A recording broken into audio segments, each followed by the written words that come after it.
I wasn't allowed to say goodbye to the man I loved, because his children decided I no longer belonged to the family. They believed that closing the church doors behind them would erase 22 years of my life with their father. They were wrong. My name is Eleanor Brooks, and I was 69 years old the morning I stood on the stone steps of St. Andrew's Community Church wearing the black dress Thomas had once told me made me look graceful no matter how many silver strands appeared in my hair. The October air carried the scent of fallen maple leaves across the parking lot, and the church bell rang with the slow, solemn rhythm reserved for funerals. Every chime reminded me that my husband was inside, waiting for one final farewell I wasn't sure I would be allowed to give. I tightened my fingers around the small bouquet of white lilies I had picked from our own garden just before sunrise. Thomas loved lilies. Every spring, he would plant a few more along the fence, joking that one day our yard would look like heaven had borrowed a corner of Wisconsin. I smiled at the memory for only a moment before reality settled heavily on my shoulders again. Cars filled the parking lot. Friends, neighbors, former coworkers, and distant relatives quietly made their way toward the entrance. Some offered gentle nods when they recognized me. Others looked away, uncertain, sensing a tension they couldn't quite explain. I walked slowly toward the front doors, each step feeling heavier than the last. But I kept my head high because Thomas always said dignity was something no one could take unless you surrendered it yourself. Just as my hand reached for the brass handle, someone stepped directly into my path. Daniel, my oldest stepson. At 44, he carried the same broad shoulders as his father, but none of Thomas's warmth lived behind his eyes anymore. His black suit fit perfectly, yet his expression was colder than the autumn wind. Beside him stood Melissa, her arms folded tightly across her chest, her face carefully composed as though she had rehearsed this moment. Neither of them greeted me. Neither offered condolences. Daniel glanced briefly at the lilies before looking straight into my eyes. "You shouldn't be here, Eleanor." His voice remained calm, almost polite, which somehow made the words hurt even more. I searched his face, hoping I had misunderstood. "Daniel," I said softly, "I'm here to say goodbye to your father." Melissa let out a quiet breath that sounded almost like impatience. "He was our father," she replied. "Not your responsibility anymore." For a second I couldn't speak.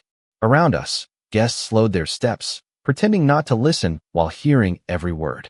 I felt dozens of eyes resting on my back, but I refused to look away from the two children I had helped raise after their own mother left decades ago.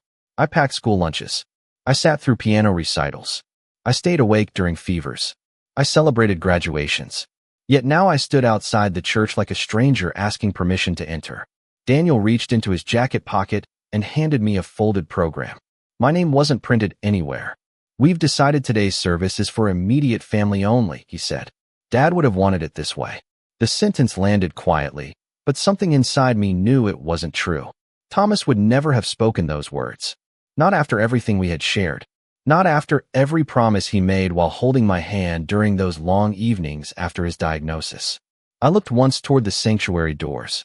Somewhere beyond them rested the man who had been my home for 22 years.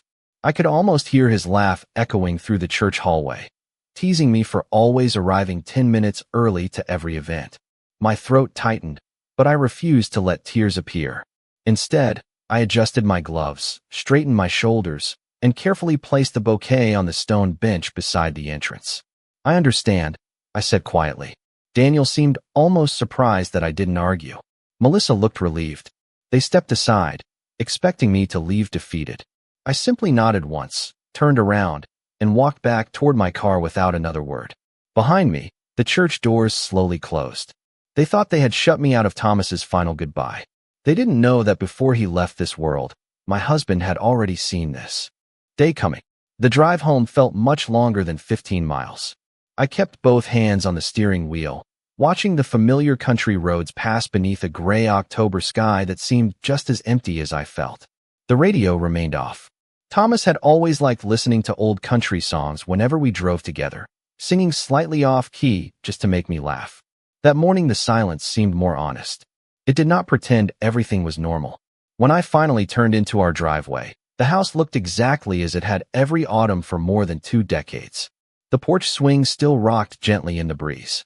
The flower beds we had planted together still framed the front walk with fading chrysanthemums. A rake leaned against the garage where Thomas had left it after insisting he would finish cleaning the yard once he felt stronger. Neither of us admitted that we both knew he never would. I stepped inside and quietly closed the front door behind me. The familiar scent of cedar furniture and fresh coffee still lingered in the air. Yesterday morning, I had automatically brewed 2 cups before remembering there would only be one.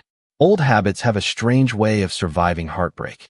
I placed my purse on the kitchen counter and noticed his reading glasses still resting beside yesterday's newspaper. For a brief moment, I almost reached for them, intending to carry them into the living room for him. Instead, I stood perfectly still, letting reality settle once again. Every room carried traces of the life we had built together. The hallway displayed framed family photographs collected over 22 years. There was Daniel graduating from college, Melissa smiling beside her first apartment, Christmas mornings filled with wrapping paper scattered across the hardwood floor, summer barbecues where Thomas insisted on wearing the same faded baseball cap because he claimed it brought him good luck with the grill. Looking at those photographs, no one would ever guess I had not given birth to either child. Friends often joked that we looked like any ordinary American family. I used to smile whenever I heard that because it meant I had finally earned a place I never expected to have. When I married Thomas, Daniel was 22 and Melissa had just turned 19. They were already adults carrying years of hurt from their parents' difficult divorce. I never tried to replace their mother. Thomas asked only one thing of me. He said, "Please do not make them choose between loving you and loving her."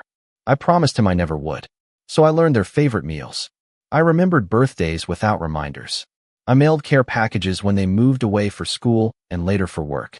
Every Thanksgiving I prepared enough food for 20 people because Daniel loved leftovers and Melissa always invited friends at the last minute. I celebrated every promotion, every engagement, every new beginning as though they were my own children. Not because anyone expected me to, but because love grows through ordinary acts repeated year after year. At least I believed it did. Slowly, however, something changed after Thomas retired. Phone calls became shorter. Invitations arrived later than they used to. Holiday gatherings were quietly rearranged without asking whether we could attend. There was always a polite explanation. Someone had a busy schedule. Someone forgot to mention the new location. Someone assumed we already had other plans. Thomas noticed it before I did. One evening after Christmas, he quietly stacked the unused serving dishes while I wrapped leftovers for neighbors. He looked toward the empty dining chairs and said, almost to himself, "Funny how a table can feel so full one year and so empty the next." I told him not to worry. Families grew busy. Life changed. Children had responsibilities. He smiled, but the sadness never completely left his eyes. During the months after his illness was diagnosed, Daniel and Melissa visited more often, yet something about those visits felt different.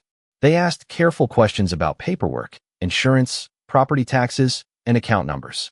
I convinced myself they were only trying to help us prepare. Thomas answered politely, but after they left, he would often sit quietly on the back porch watching the sunset without saying much. One evening I carried him a blanket as the temperature dropped below 50 degrees. He squeezed my hand and stared toward the maple trees glowing orange beyond the fence. "Promise me something, Ellie," he whispered. "No matter what happens after I am gone, do not let anyone convince you that you were anything less than my family." At the time, I thought those words came from fear brought on by illness. Standing alone in our quiet kitchen that afternoon, I finally understood that Thomas had not been speaking from fear at all. He had been speaking from certainty. The house remained painfully quiet throughout the afternoon, but my thoughts refused to rest. I wandered from room to room, touching familiar objects as though they might answer questions that had been growing for months without my noticing. Thomas always believed that people revealed themselves through small choices long before they made life-changing ones. At the time, I thought it was simply another piece of his practical wisdom gathered over 72 years. Now those words echoed through every room. I poured myself a cup of coffee and carried it onto the back porch where we had spent countless evenings watching the sunset disappear beyond the maple trees. His favorite rocking chair still faced the garden. Mine sat beside it, empty except for the knitted blanket I had folded across the back just a week before he passed away. I lowered myself into my chair and allowed memories to surface without fighting them. About 6 weeks before Thomas died, Daniel had begun stopping by more frequently than usual. At first I appreciated the visits. He brought groceries once, helped replace a broken porch light another time, and asked his father whether there were any repairs around the house that needed attention. I remember telling Thomas how grateful I was that his children seemed determined to spend more time together while they still could. Thomas simply smiled without saying much. One afternoon, I overheard Daniel speaking quietly with his father in the garage. I was not trying to listen, but their voices carried through the open side door while I watered the flower beds. Daniel asked whether the house title had been updated recently. Thomas answered calmly that everything important had already been taken care of. Daniel paused before asking if there was a safe deposit box at the bank. The conversation ended almost immediately after Thomas noticed me outside. When he came back into the kitchen a few minutes later, he kissed my forehead and changed the subject by asking what I wanted for dinner. At the time, I dismissed the exchange as practical planning. Looking back, it became one more puzzle piece quietly falling into place. Melissa's visits changed as well. She had always admired the antiques Thomas collected during weekend road trips across the Midwest. After his illness worsened, however, admiration slowly became inventory. She walked through the living room studying framed paintings, asked where certain receipts had been stored, and once commented that the grandfather clock would probably be worth more than people realized. I laughed awkwardly because I assumed grief made everyone speak differently. Thomas did not laugh. After she left, he wound the old clock in complete silence before saying, "Some people stop seeing memories once they start calculating value." I remember telling him he was being too hard on his children. I wanted to believe they were frightened about losing their father, not thinking about possessions. He reached across the table and gently covered my hand with his own. His skin had grown thinner by then, but his grip remained reassuringly steady. "Ellie," he said softly, "your heart has always searched for the best in people. Never lose that. Just remember that love should never require you to ignore what your eyes can clearly see." Even then, I did not fully understand what he meant. The following week, his attorney, Richard Hayes, visited the house while I was running errands. I returned just as Richard was pulling out of the driveway. Thomas was sitting on the porch wrapped in his favorite brown cardigan despite the mild weather. There was a large sealed envelope resting beside him. I asked whether everything was all right. He smiled with the quiet confidence that had first made me fall in love with him more than 2 decades earlier. "Everything is exactly as it needs to be," he answered. "Some conversations are easier to have while there is still time." I never asked another question because I respected his privacy, and because after 22 years together, I trusted him completely. That evening, we shared homemade chicken soup in comfortable silence while rain tapped gently against the kitchen windows. Before we went to bed, Thomas looked around the dining room where so many birthdays, holidays, and ordinary Tuesday dinners had unfolded. He took a slow breath and said, almost as though he were speaking to himself, "Truth has a way of arriving exactly when people believe they have hidden it forever." At the time, I believed he was reflecting on life. I had no idea he was quietly preparing me for everything that would happen after he was gone. The church service ended sometime after noon, though I only knew that because the sunlight had shifted across the living room floor by the time I heard tires crunching over the gravel driveway. I remained seated by the front window without moving the curtain.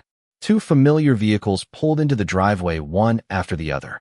Daniel climbed out of his truck carrying a folder beneath his arm, while Melissa stepped from her sport utility vehicle with the determined pace of someone arriving to complete a task rather than visit a home filled with memories.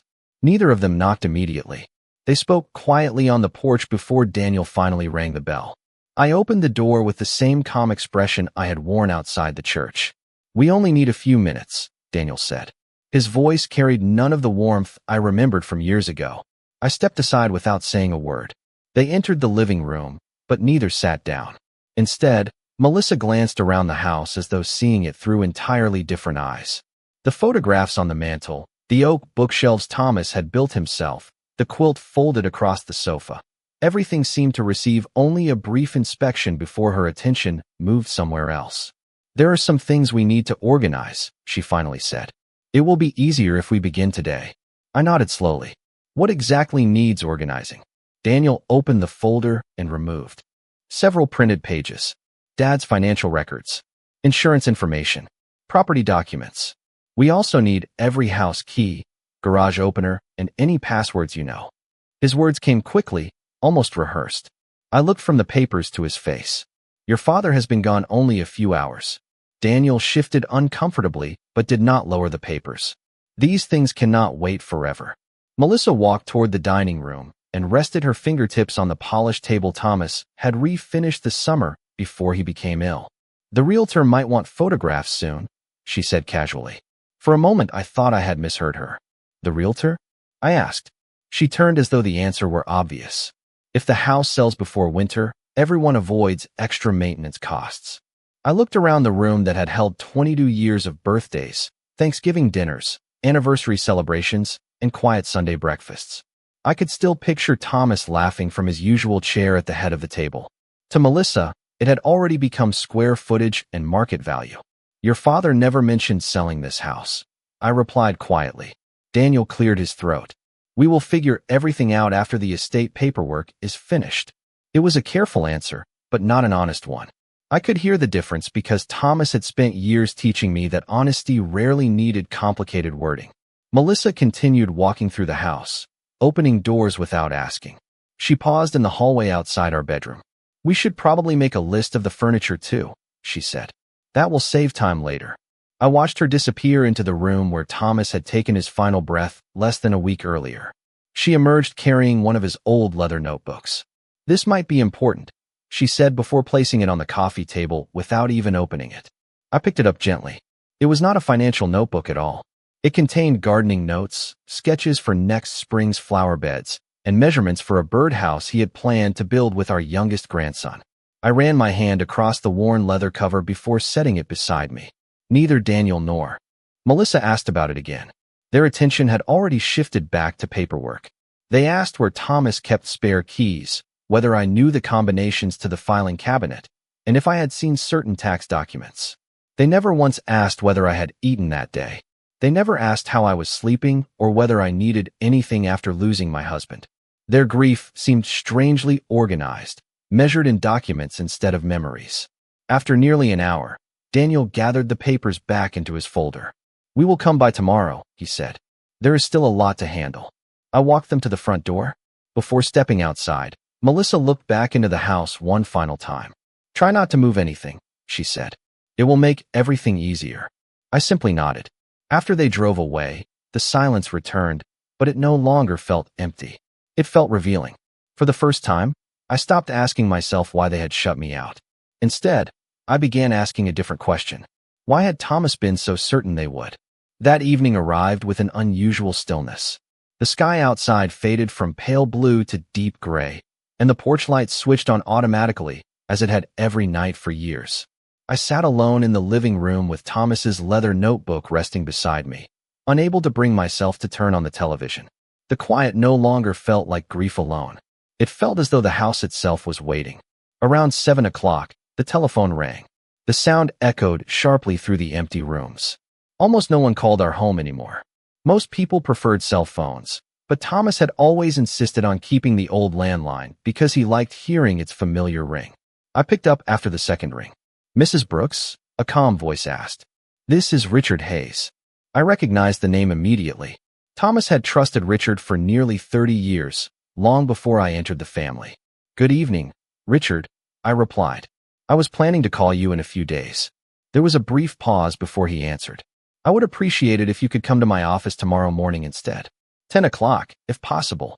His tone was respectful, but there was something deliberate about the way he chose each word. Is everything all right? I asked. Yes, he answered gently.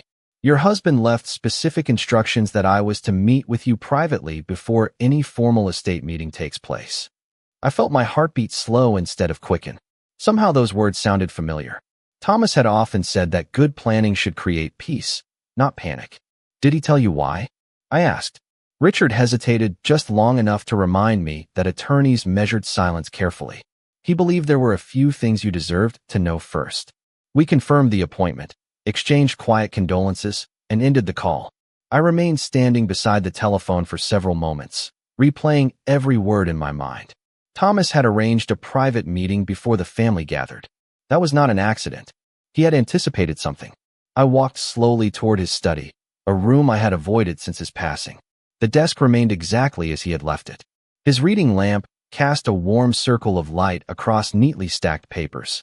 His favorite fountain pen rested beside a yellow legal pad covered with tidy handwriting. Thomas had always believed that a clean desk reflected a peaceful mind. I smiled softly as I ran my fingertips across the smooth wooden surface. Inside the top drawer lay envelopes, postage stamps, and carefully labeled folders. Nothing appeared rushed or unfinished. Even during the hardest months of his illness, he had continued organizing everything with quiet patience. As I closed the drawer, my eyes settled on a framed photograph tucked into the corner of the bookshelf. It had been taken nearly 15 years earlier during a family picnic by Lake Geneva. Daniel stood behind his father with one arm resting across Thomas's shoulder. Melissa was laughing at something outside the frame. I stood beside Thomas holding a basket of sandwiches while sunlight reflected across the water behind us. Looking at the picture now, I realized something I had never noticed before.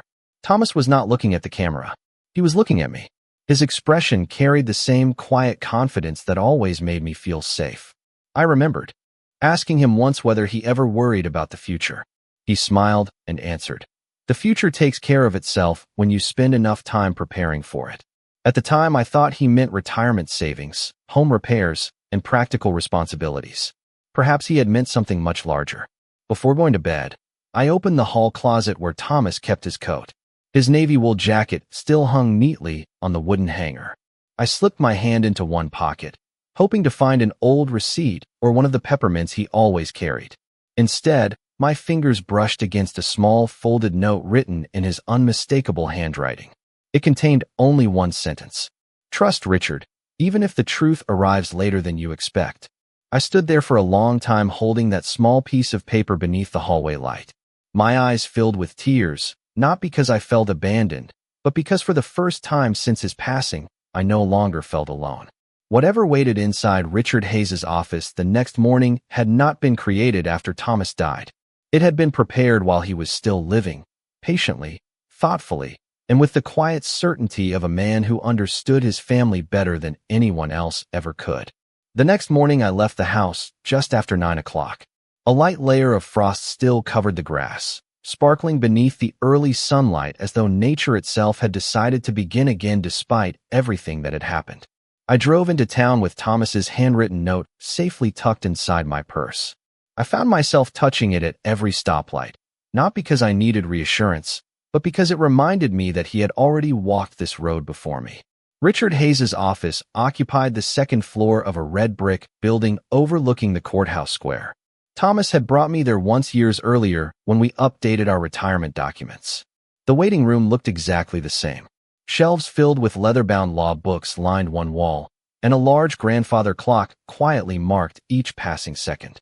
Richard stepped into the reception area before his assistant could even announce my arrival. He shook my hand warmly with both of his. "Eleanor," he said gently, "I am truly sorry for your loss." I thanked him, and he led me into his private office where 2 cups of coffee had already been prepared. He waited until we were both seated before opening a thick file that bore Thomas's name in careful black lettering. For a few moments, he simply looked at me with the kind of expression that comes from carrying someone else's secret for a long time. Finally, he spoke. "Thomas asked me to tell you something before we discuss any legal documents." I folded my hands quietly in my lap. Richard reached into the file and removed a sealed envelope. Across the front, written in Thomas's familiar handwriting, were only 4 words. "For Ellie. Read first." My heart tightened as Richard slid the envelope across the desk toward me. The paper felt surprisingly heavy in my hands. I carefully unfolded the letter inside and immediately recognized Thomas's steady handwriting. The first sentence made me smile through gathering tears. "If you are reading this, my stubborn heart finally stopped arguing with time." That sounded exactly like him. Even facing death, he still found a gentle way to make me smile. I continued reading slowly. Thomas thanked me for every ordinary day we had shared, writing that the happiest years of his life had not been vacations or celebrations, but quiet mornings drinking coffee together and evenings watching the sun disappear beyond the maple trees. Then the letter changed. "There is something I could never say without sounding unfair," he wrote. I have watched changes in Daniel and Melissa that worried me deeply. I prayed I was mistaken. I hoped grief would bring out their kindness instead of their fear. But hope is not a substitute for preparation. I paused, unable to continue for several seconds. Richard remained completely silent, allowing Thomas's words to speak for themselves. I drew a slow breath and continued reading. If they have treated you with the same love and respect you have shown them for more than 20 years, then none of what Richard is about to explain will matter. If they have not, then I need you to trust that every decision I made was meant to protect the woman who never once stopped believing this family could stay together. My hands trembled slightly, but not from fear. They trembled because every conversation, every quiet warning, every thoughtful glance Thomas had given me over the past several months suddenly fit together with perfect clarity. Richard waited until I gently folded the letter before speaking again. Thomas reviewed his estate plan 3 separate times during the last year, he explained. Each revision was made carefully, and each instruction was witnessed and legally documented. He turned another page inside the file, but did not reveal its contents. There are several provisions that will be presented during the formal family meeting tomorrow afternoon. However, Thomas insisted that you read his letter before hearing any of them. I looked at Richard and quietly asked the question that had been sitting in my heart since leaving the church. Did he know they would keep me away from the funeral? Richard lowered his eyes for only a moment before answering honestly. He told me he hoped they never would, but he wanted to be prepared in case they did. I closed my eyes briefly, hearing Thomas's calm voice once again telling me that truth always arrived exactly when it was supposed to. The pain of being turned away from the church had not disappeared, but for the first time I understood that my husband had never left me defenseless. Long before anyone tried to erase my place in his life, he had quietly made certain that the truth would remember it. The following afternoon, the conference room at Richard Hayes's office felt almost unnaturally quiet. Sunlight streamed through tall windows overlooking the courthouse square, casting long rectangles of light across the polished oak table where everyone had gathered. Daniel arrived first, dressed in another dark suit. Carrying the same leather folder he seemed unwilling to put down.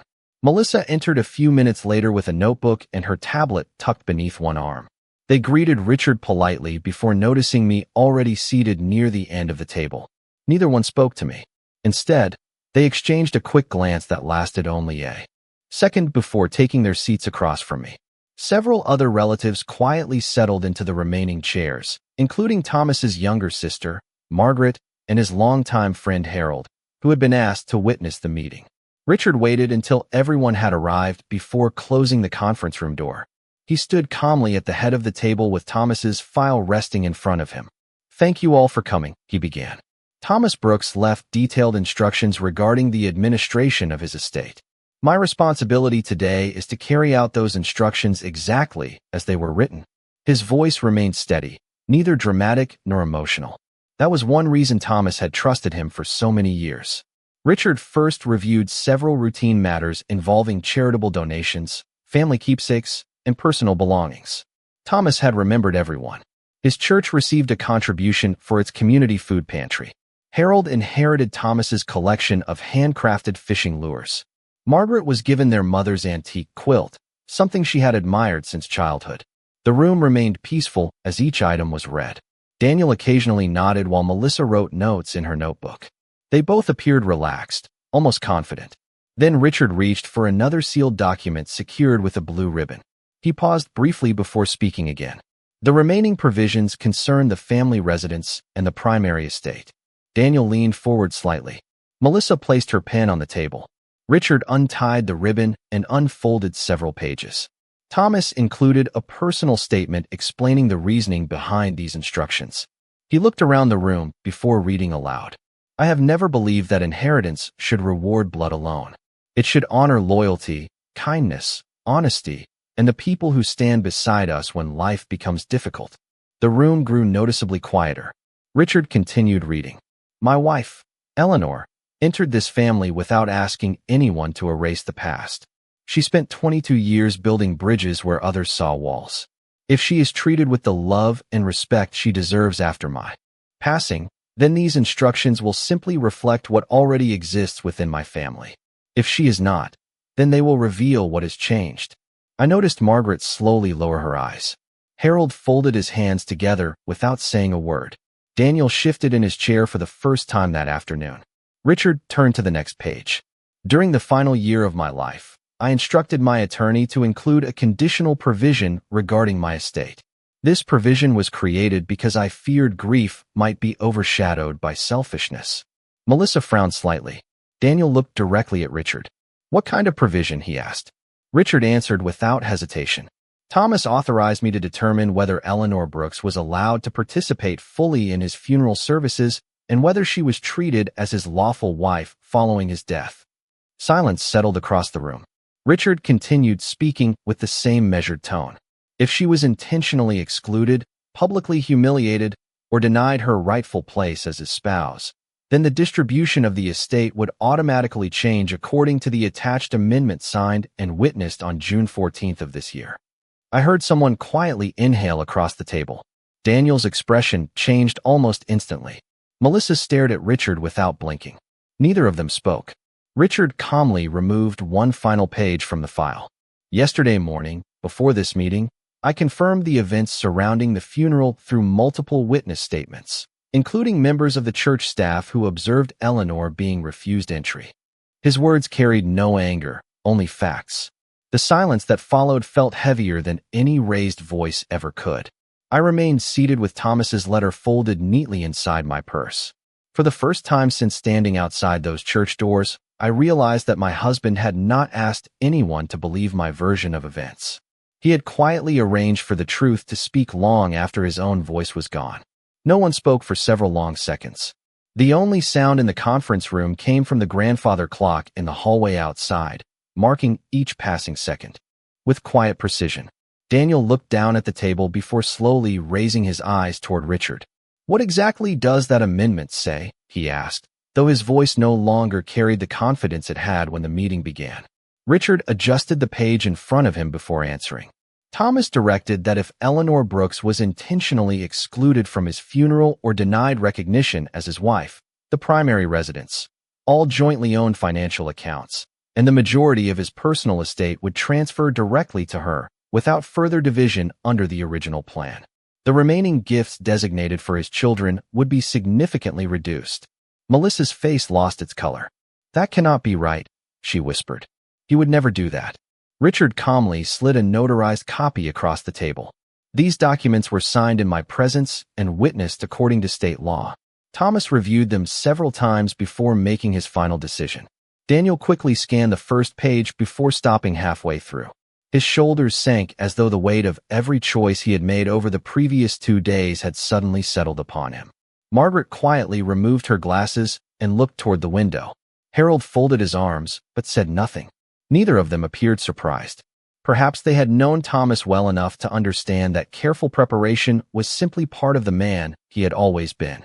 Melissa finally turned toward me. For the first time since the funeral, our eyes met without anger. "Eleanor," she said softly, "we were overwhelmed. We were grieving. We made mistakes."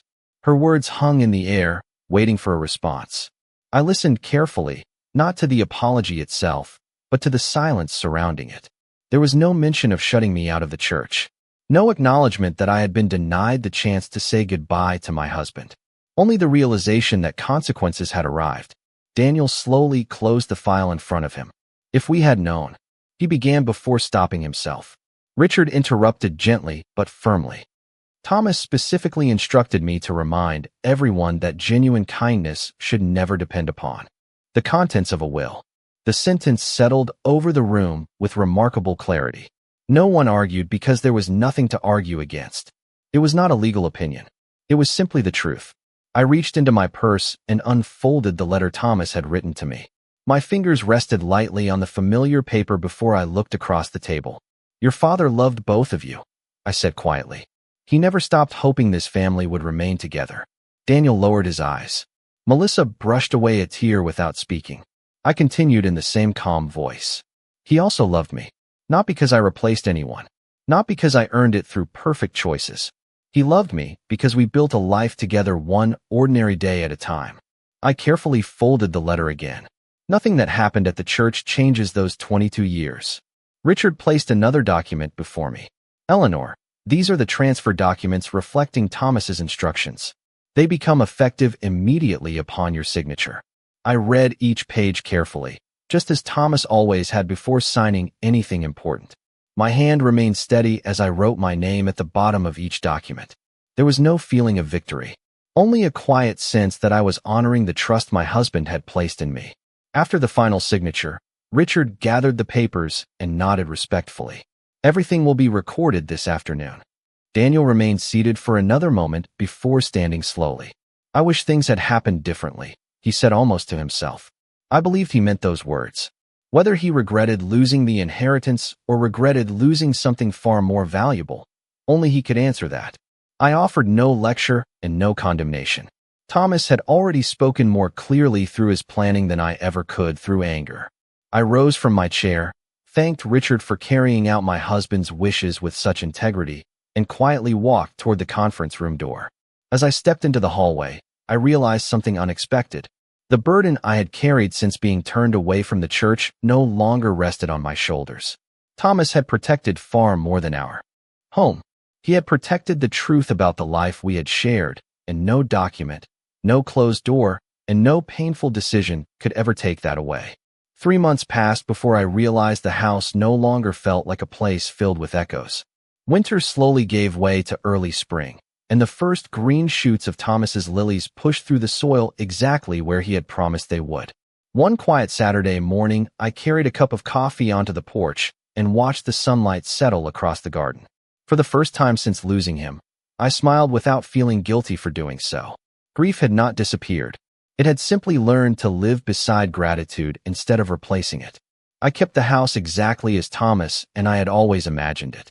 The birdhouse he had sketched in his notebook was finally built with the help of our youngest grandson, who asked if we could paint it the same deep blue Thomas always liked. We placed it beneath the old maple tree overlooking the backyard. Every afternoon a pair of bluebirds seemed to visit as though they had been waiting for us to finish. Some people would probably call that coincidence.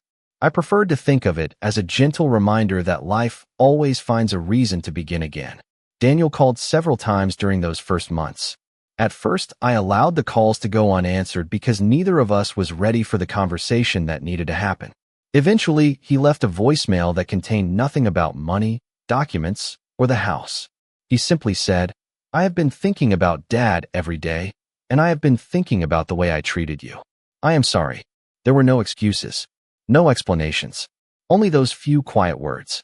I listened to the message more than once before saving it. Melissa wrote me a handwritten letter a few weeks later. She admitted that after their father's illness, she had become so afraid of losing everything familiar that she stopped seeing people and began seeing only possessions, responsibilities, and imagined security. She apologized for the pain she caused and asked for nothing in return. I placed her letter inside the same wooden box where I kept Thomas's final note. Forgiveness, I discovered, was not a reward someone earned in a single afternoon. It was a choice made one peaceful day at a time, just like trust had once been built. I did not rush to restore everything that had been broken, but I also refused to spend the rest of my life carrying bitterness that Thomas himself would never have wanted me to carry. As spring warmed the countryside, I invited Margaret and Harold for Sunday lunch. We ate at the same dining room table where Thomas had laughed through countless family meals. We shared stories instead of legal discussions. We remembered fishing trips, neighborhood picnics, and the way Thomas insisted on telling the same jokes every Thanksgiving because he claimed they became funnier with age. Before leaving, Harold stood beside the front door and looked around the house with a quiet smile. "He prepared well," he said. I nodded. "Yes," I answered, but not because he expected the worst. Because he hoped the truth would survive if the worst happened. Those words stayed with me long after everyone had gone home. One evening I returned to St. Andrew's Community Church just before sunset. The sanctuary was empty except for a few candles glowing near the front. I carried the same bouquet of white lilies that had never made it inside on the day of Thomas's funeral. This time no one stood in my way. I walked slowly to the front pew, placed the flowers beside the altar, and sat quietly for several minutes. I did not need a ceremony anymore. I did not need an audience or anyone's permission. I simply whispered, "Thank you." Not because Thomas had left me a home or financial security, although I was grateful for both. I thanked him because he had understood something many people never do. Real love is not measured by promises spoken during easy seasons. It is measured by the care someone takes to protect your dignity even after they are gone. As I stepped outside, the church bell rang softly across the town, and a cool spring breeze carried the scent of fresh lilies through the evening air. I looked toward the sky, took a slow breath, and walked home knowing that although some people had tried to erase my place in the family, the man who mattered most had already written it where no one could ever remove it, not in a will, not in a house, but in a lifetime of quiet love, steadfast respect, and truth that remained long after his final goodbye.